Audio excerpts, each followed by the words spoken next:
Hello friends, Ashok IAS में आपका स्वागत है। फ्रेंड्स, आपको पता ही है कि हम जो है एक प्रैक्टिस सीरीज चला रहे हैं, ठीक है। तो उसमें हमने 4 प्रश्न जो है डिस्कस कर लिए थे, आज 5वां है, आप देख ही रहे होंगे, ठीक। तो देखिए, ये सीरीज जो प्रैक्टिस सीरीज है उसका जो उद्देश्य है हमारा वो ये है कि आपको छोटे छोटे प्रश्नों के माध्यम से सिलेबस को पूरा कवर करा देना, ठीक। एक अभ्यास सीरीज चल रही है, उस अभ्यास सीरीज में हम पीवाईक्यू को उठाते हैं कि कोई जो पिछले ईयर्स के कोई भी पीवाईक्यू। वैसे हमारी एक सीरीज चल रही है कि हम सेकंड पेपर को और थर्ड पेपर को पहले प्राथमिकता देंगे, क्योंकि ये थोड़े से ऐसे शब्द मतलब टॉपिक और सब्जेक्ट इसमें आते हैं जो बच्चों यहाँ पर जो है हिंदी माध्यम के खासकर बच्चे जो है कम नंबर ला पाते हैं। तो इसलिए ये बाकी थर्ड पेपर और एथिक्स में बच्चों को फर्स्ट पेपर और फोर्थ पेपर जीएस का, जिसको ये आपका जो है जिसमें भूगोल, इतिहास और भारतीय समाज आता है, और फोर्थ में आपका नीति शास्त्र आता है।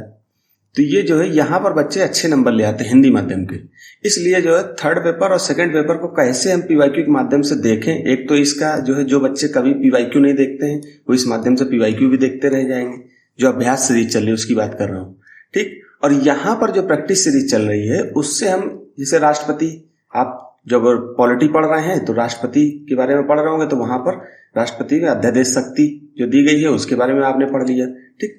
इस तरह से जो है आप इसको पढ़ सकते हो। अच्छा, मैंने एक जो है कल थोड़ी सी एक बात बताई थी कि इसमें आरसी कूपरवाद और एक शमशेर सिंह वाद था, मैंने संकरणवाद बोल दिया था गलती में, जल्दबाजी में, क्योंकि 9 मिनट, क्योंकि दिन भर जो है मेंटरशिप में थोड़ा सा व्यस्त रहा, फिर उसके बाद प्रैक्टिस सीरीज लाया, फिर उसके बाद जो है दूसरा भी जो है एक जीएस का भी पेपर लेकर के आया, पीवाईक्यू का प्रश्न, और उसके साथ साथ टैरिफ से संबंधित भी वीडियो लेकर के आया था। तो थोड़ा समय कम था और वीडियो हमें डालने थे, इसलिए हमने उसमें शमशेर सिंह बनाम पंजाब राज्य का मामला था, ठीक है। तो ये था, बाकी कोई गलती जल्दी नहीं होगी, जल्दी क्या होनी नहीं चाहिए। अगर थोड़ी बहुत भी गलती, क्योंकि हमारी शुरुआती स्टेज है, आप लोगों को कोऑपरेट करना पड़ेगा मेरे साथ में, ठीक है। बाकी कंटेंट को लेकर के आप परेशान मत होइए, जेन्युइन कंटेंट आपको दिया जाएगा, और थोड़ी मोटी गलती होती है तो हम अगले वीडियो में जरूर उसके बारे में जरूर आपको बता देंगे। जैसे मैंने कल छोटी सी गलती की, बहुत से यूट्यूबर, बहुत से टीचर बता के चले जाते हैं कि बच्चे को पता ही नहीं होगा, लेकिन मैं ऐसा नहीं करूंगा, मैं आपके साथ धोखा नहीं कर सकता। आपके साथ धोखे का मतलब है हिंदी माध्यम के बच्चों के साथ धोखा, ठीक। तो इसको पंजाब राज, इसको आप पढ़ लीजिएगा, ठीक है। तो 2 वाद हैं, इसको मैंने बोला था आपसे पढ़िएगा, क्योंकि ये बीच बीच में ये वाद जो है एक तो प्री के लिए इंपॉर्टेंट हो जाता है, और दूसरा ये क्या है कि मेंस में आपके कोट करने के लिए काम आते हैं। इनको बीच बीच में आप जो है कोई वाद, कोई उससे रिलेट करता हुआ कोई वाद आया या कोई बात आप कर रहे हैं तो उससे रिलेटेड आप इसको कोट कर दीजिए बीच में, ठीक। मैंने यहाँ पर कोट किया है, आप देख सकते हो जगह जगह पर। तो आप लोग भी प्रैक्टिस करते रहिए, और ऐसा मत सोचिए कि जो है किसी प्रकार की आपको प्रॉब्लम हो जाएगी। आपने हमको फॉलो किया है तो मैं आपको इतने प्रश्न करा दूंगा कि आप मेंस जब देने जाएंगे तो आपको जो है किसी प्रकार की कोई समस्या नहीं आएगी। जैसे मैंने यहाँ पर आपको लगभग मेरा प्लान है, मेरा उद्देश्य है कि 2026 के मेंस तक मैं आपको कम से कम 1000 प्रश्न, 700 प्रश्न से लेकर के 1000 प्रश्नों की एक सीरीज पूरी करा दूं, जिसमें पीवाईक्यू भी शामिल होगा और प्रैक्टिस सीरीज भी शामिल होगी। प्रैक्टिस सीरीज से हम पूरा होलिस्टिक लेवल पर जाकर के आपका सिलेबस कंप्लीट करा देंगे, ठीक। और पीवाईक्यू से आपको ये पता चल जाएगा कि क्या प्रकृति क्या रही है प्रश्नों की, और साथ में हम सिलेबस से बाहर जाते नहीं है। सिलेबस आप देख ही रहे हो, हर समय मैं सिलेबस को सामने रखता हूं। तो प्री का भी देखते रहिएगा, प्री की भी सीरीज हम बीच बीच में प्रश्नों को लेकर के आएंगे। समय थोड़ा सा कम मिलता है क्योंकि मेंटरशिप में भी बच्चे हैं, वो भी हिंदी माध्यम के हैं, तो उनको भी ध्यान देना पड़ता है, ठीक है। तो आप लोगों से मैं कोऑपरेट करने की अपेक्षा रखता हूँ, आप लोग सपोर्ट करिए, कोऑपरेट करिए, तो जरूर एक ना एक दिन यहाँ से बच्चे निकलेंगे और पक्का निकलेंगे, ठीक। तो मेरी रणनीति का पहला हिस्सा जो है सिलेबस होता है, तो उसमें 8वें नंबर टॉपिक सेकंड पेपर का जो आप सिलेबस देखेंगे तो उसमें ये है विभिन्न संवैधानिक पदों पर नियुक्ति और विभिन्न संवैधानिक निकायों की शक्तियां। तो यहाँ पर जो विभिन्न संवैधानिक पद है, संवैधानिक पद में राष्ट्रपति भी आता है, और राष्ट्रपति की शक्तियों में आपका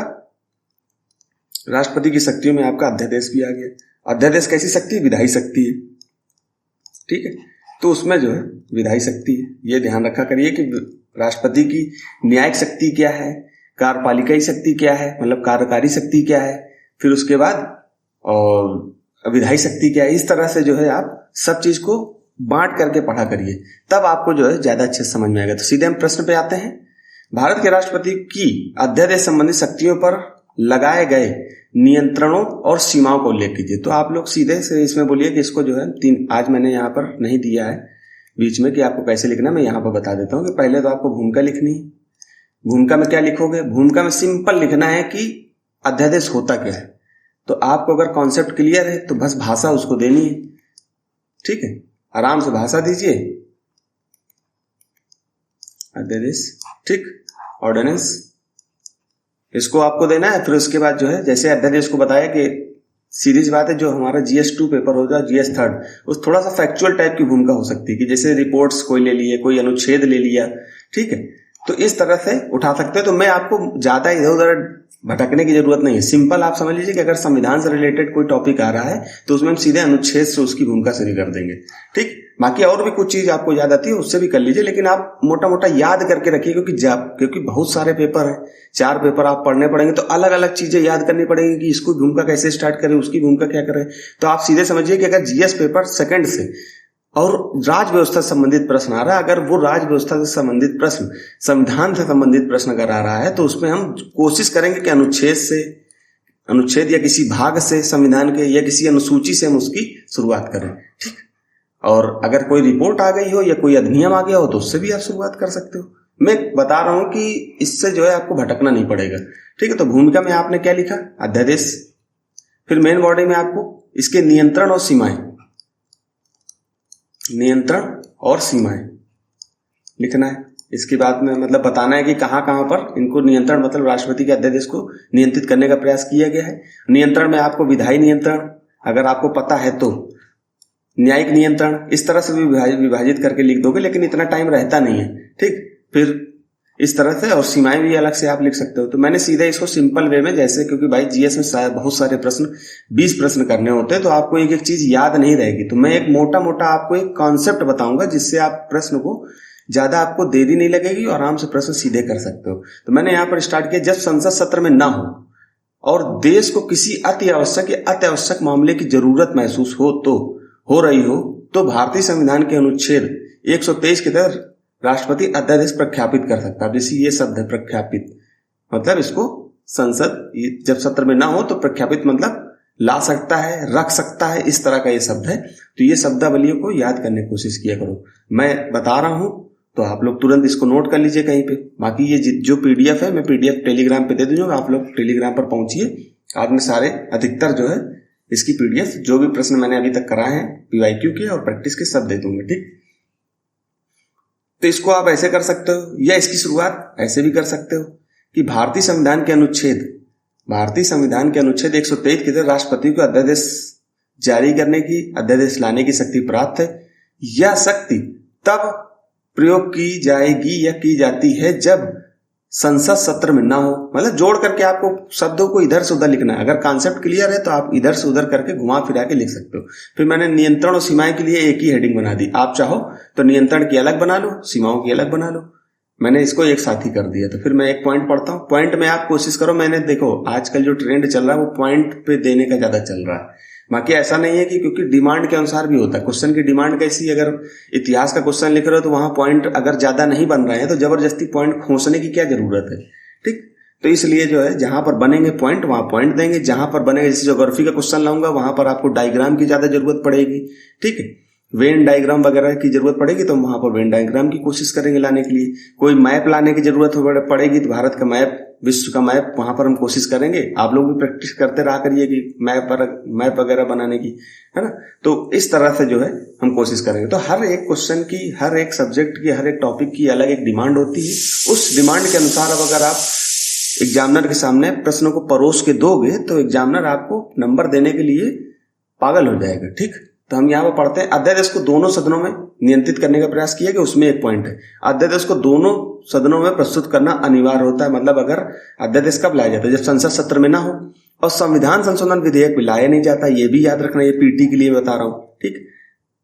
तो इसको जो है दोनों सदनों से, जैसे मतलब अगर अध्यादेश लाया गया, अध्यादेश लाने के बाद जैसे ही जो है संसद सत्र में आएगी तुरंत अध्यादेश पहले लाए जाते हैं। अध्यादेश जैसे आपने लोकसभा में रखा, ठीक है, इसको लोकसभा बोल दिया, लोकसभा से पास होकर के ये जाएगा राज्यसभा, राज्यसभा से पास होकर के फिर जाएगा आपका राष्ट्रपति, राष्ट्रपति साइन कर ही देता है क्योंकि अध्यादेश है, फिर उसके बाद साइन कर देगा, उसको पास हो जाता है। ठीक, तो इस तरह से जाता है। तो इसको दोनों सदनों में पास होना जरूरी। मैंने यहाँ पर अनुच्छेद भी डाल दिया, ये थोड़ी जगह कम थी तो यहाँ नीचे डाल दिया, आप लोग याद कर लेना। 123 जिनको नहीं दिख रहा यहाँ लिख दे रहा हूं, अनुच्छेद 123 के खंड 2 के क्लॉज ए में, मतलब क्लॉज 2 के ए पार्ट में। ठीक है, ये पूरा अनुच्छेद है, इसको आप डाल सकते हो। जैसे अनुच्छेद लास्ट में डाला करिए, पहले ना डाला करिए, लास्ट में कि हाँ इस अनुच्छेद का यहाँ पर जिक्र है। फिर 6 सप्ताह के अंदर दोनों सदनों से पारित अन्यथा निरस्त कर दिया जाएगा। अगर दोनों को, जैसे कि मान लो संसद सत्र में है, इसमें 6 माह और 6 सप्ताह का समय दिया जाता है। कायदे से 6 सप्ताह होता है, लेकिन 6 माह इसलिए दिया जाता है कि संसद, मान लो 2 सदनों के बीच में, 2 संसद सत्रों के बीच में 6 माह से अधिक का समय नहीं होना चाहिए। तो मान लो अध्यादेश जारी कर दिया गया और संसद सत्र 6 महीने तक नहीं चली, फिर उसका जैसे चलेगी तो 6 सप्ताह का मतलब 6 सप्ताह जैसे का मतलब क्या होता है, 1.5 महीने तक सत्र चलते रहते हैं। लगभग 1 महीने से 1.5 महीने, 15-20 दिन से लेकर के 1.5 महीने तक सत्र चलता है। उस बीच में इसको पास होना चाहिए। अगर ये इस बीच में इसकी चर्चा नहीं की गई तो अध्यादेश जो है वहीं से खत्म हो जाता है, हट जाता है। तो हमने कहा ना 6 सप्ताह के अंदर दोनों सदनों से इस अध्यादेश को पारित होना चाहिए, मैंने शॉर्ट में लिखा, नहीं तो अन्यथा निरस्त हो जाएगा। ठीक, इस तरह से। फिर तीसरा पॉइंट, राष्ट्रपति मंत्रिपरिषद की सलाह पर कार्य करता है, मंत्रिपरिषद की सलाह पर कार्य करता है। अतः अध्यादेश जारी करने का निर्णय मंत्रिपरिषद को होता है। अध्यादेश मंत्रिपरिषद, प्रधानमंत्री ही कहेंगे कि अध्यादेश लाया जाए तो लाया जाएगा। यहां पर शमशेर सिंह बनाम, ये केस है शमशेर सिंह बनाम पंजाब राज्य 1974 का मामला था, इसमें ये बात कही गई थी। ठीक, और जो आपकी मंत्रिपरिषद होती है उसको जो है, ये 1974 में बोला गया था कि मंत्रिपरिषद जो होगी वो राष्ट्रपति जो होगा वो मंत्रिपरिषद के अनुसार ही काम करेगा।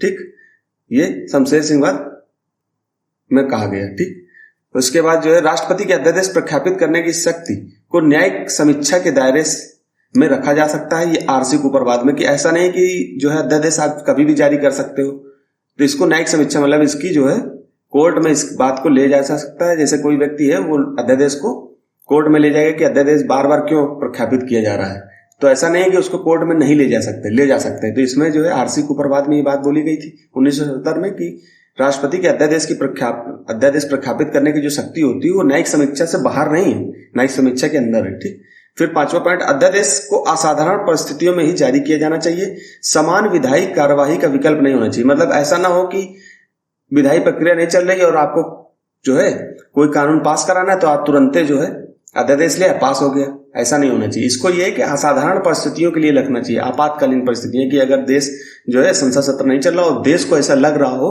कि ये करना बहुत जरूरी है तो हम तुरंत जो है अध्यादेश ले आते हैं। ठीक, तो मंत्रिपरिषद ही सलाह देती है। तो अध्यादेश को असाधारण परिस्थितियों में ही जारी किया जाना चाहिए, सामान्य विधायी कार्यवाही का विकल्प नहीं हो सकता ये।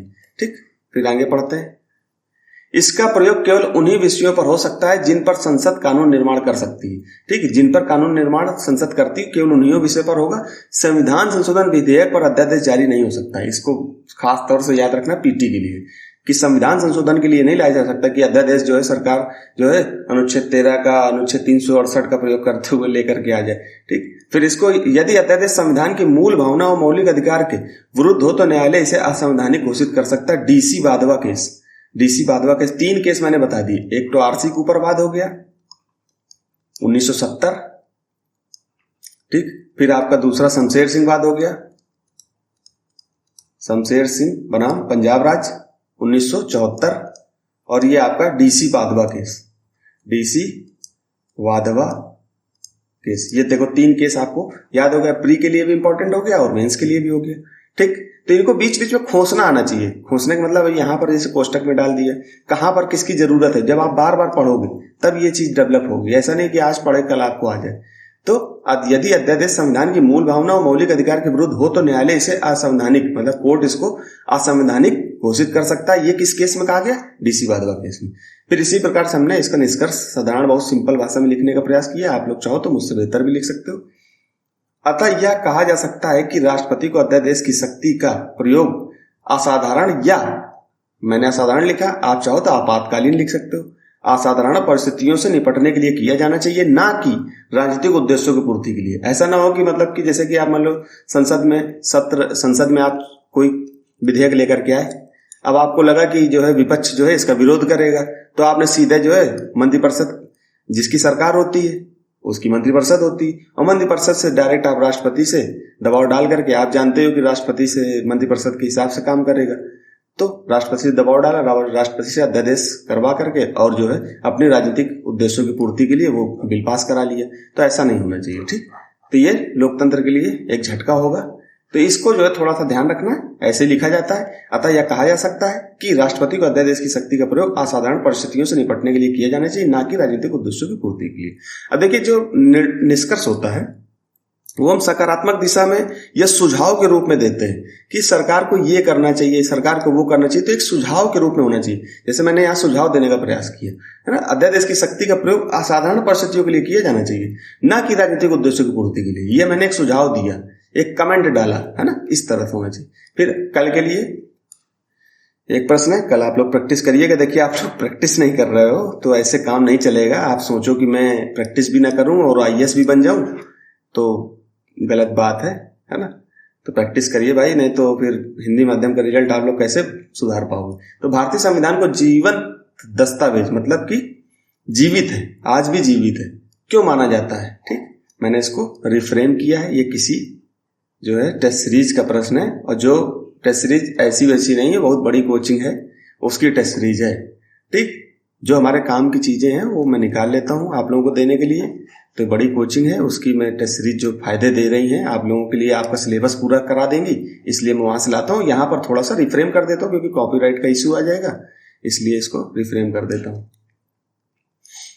तो इसको इंग्लिश में भी पढ़ देता हूं। Why is the Indian constitution regarded as a living document, मतलब जो भारतीय संविधान को जीवंत दस्तावेज क्यों माना जाता है। निरंतर संशोधन हो रहे हैं, इस तरह से आप इसको लिख सकते हो। आगे लिखने का प्रयास करना, यहीं तक रखते हैं। धन्यवाद।